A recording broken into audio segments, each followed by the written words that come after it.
Permission. It is the first ghost that haunts the human spirit.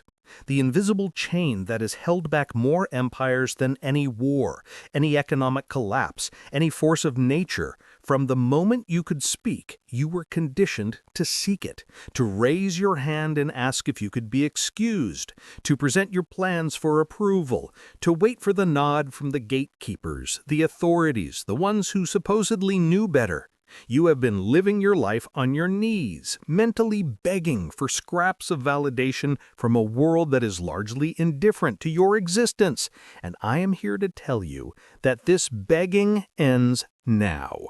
The very act of asking for permission is a declaration of inadequacy, a silent confession to the universe that you are not the ultimate authority in your own life, that you are a subject in someone else's kingdom, and that your dreams are merely requests that can be denied.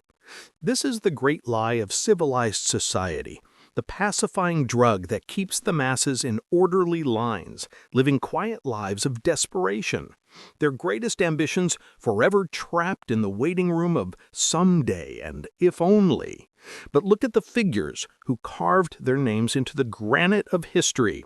Do you think Carnegie asked the steel mills for permission to revolutionize them? Do you think Edison held a vote before he decided to overturn the night? Do you think the Wright brothers sought the approval of the physicists who said manned flight was impossible?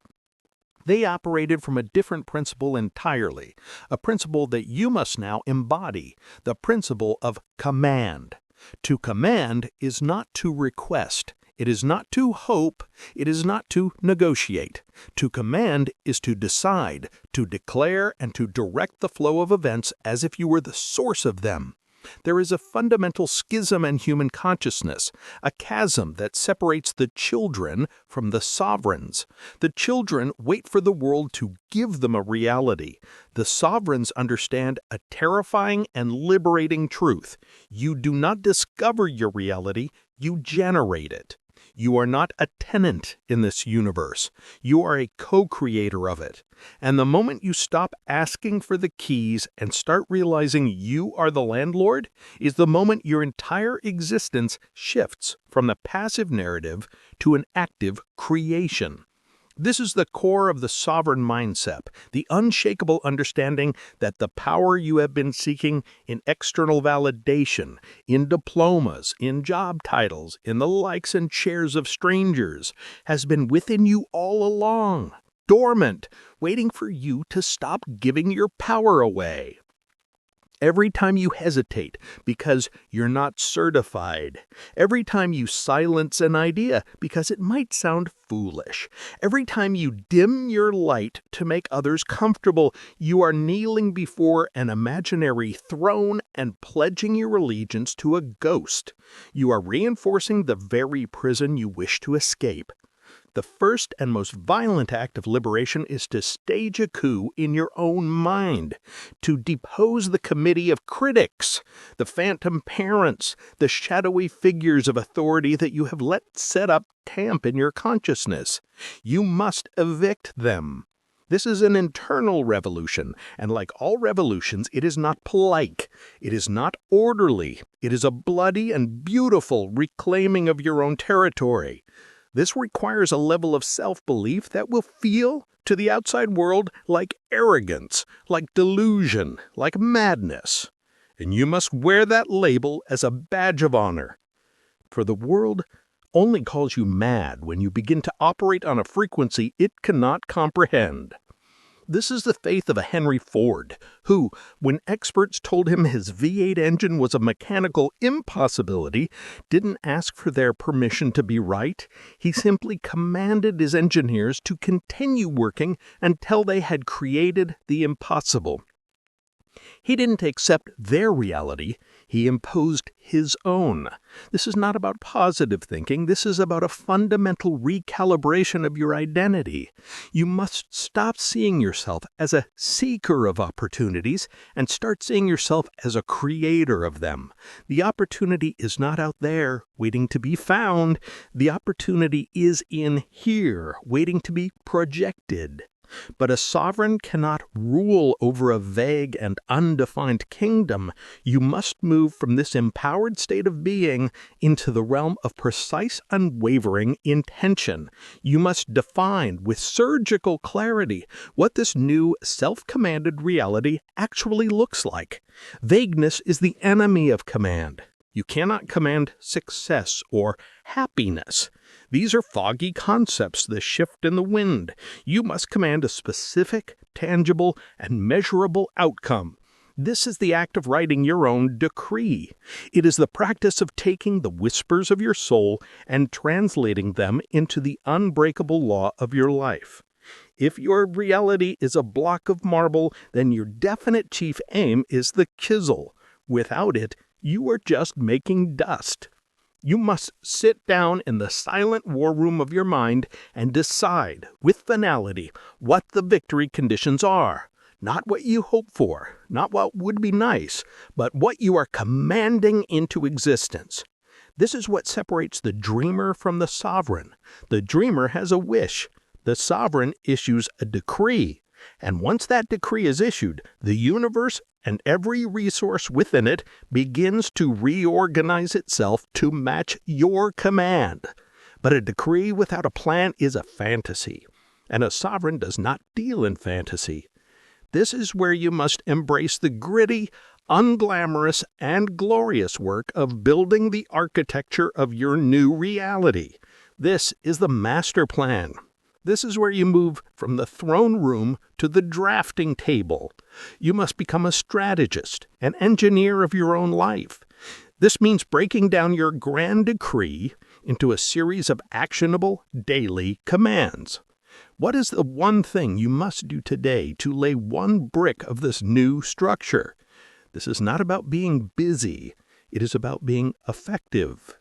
It is about understanding that command is exercised through focused, relentless, and intelligent action. You are no longer a passive participant in your day. You are its director. You command your morning. You command your focus. You command your energy. You command your time as if it were the most precious currency in the universe, because it is. This requires a discipline that is born from self-respect, the discipline of a king who tends to his kingdom not out of obligation, but out of love for what he is building. You are that king, and your mind, your body, your time, your skills, this is your kingdom, and a sovereign protects his borders. Which brings us to the most difficult part of this transformation. When you stop asking for permission, you will inevitably face resistance from those who preferred you when you were on your knees. The people who are comfortable with the old you, the you that sought their approval, will feel threatened by the new you that commands your own. They will call you arrogant, selfish, disconnected. They will try to remind you of your place. You must understand that this is not about you. This is the sound of their own chains rattling. Their criticism is a projection of their own fear, their own unwillingness to stage their own internal coup. You must develop a profound and unshakable emotional sovereignty. Your sense of worth, of validity, of rightness cannot be dependent on their approval. You must become a fortress, impervious to the opinions of those who are not building what you are building. This is the loneliness of command, and you must learn to wear it not as a burden, but as the uniform of your rank. And on this path, you will be tested. You will face setbacks that feel like mutinies from the universe itself. Your plans will fail. Your resources will run low. Your confidence will be shaken. This is the critical moment. This is where the child, the old you, will scream to go back to the safety of asking for permission, to return to the comfort of the chain. And this is where the sovereign must stand firm. You must see every failure not as a refutation of your command, but as intelligence. It is the universe showing you where your plan was weak, where your strategy was flawed. A sovereign adapts. He learns, he adjusts his tactics, but he never abdicates his throne. This is the resilience of a Lincoln who faced defeat after defeat, who was mocked and reviled, but who never surrendered his core command to preserve the Union. He absorbed the blows, learned from them, and continued his campaign. Your journey is no different. Every obstacle is not a stop sign.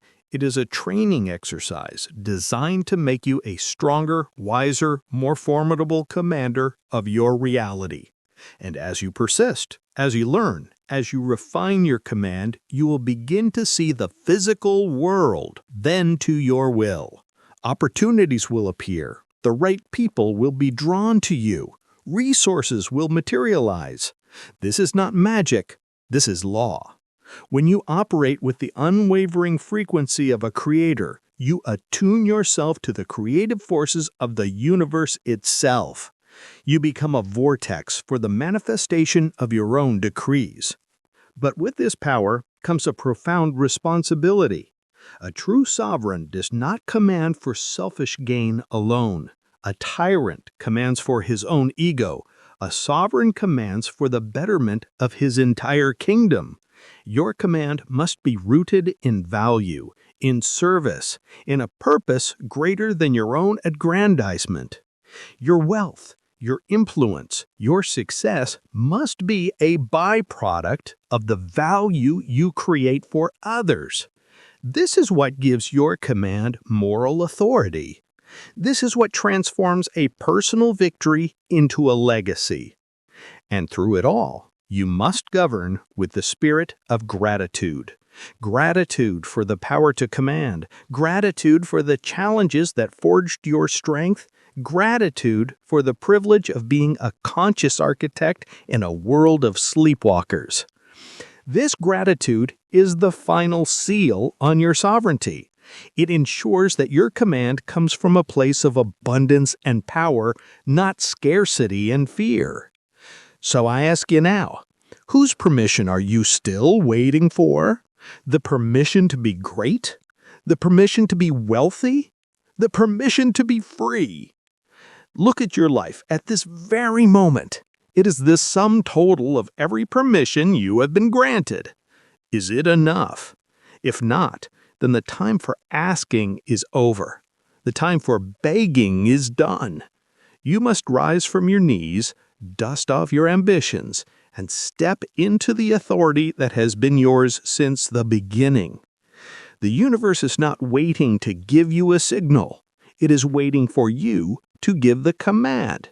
So stop asking and start commanding.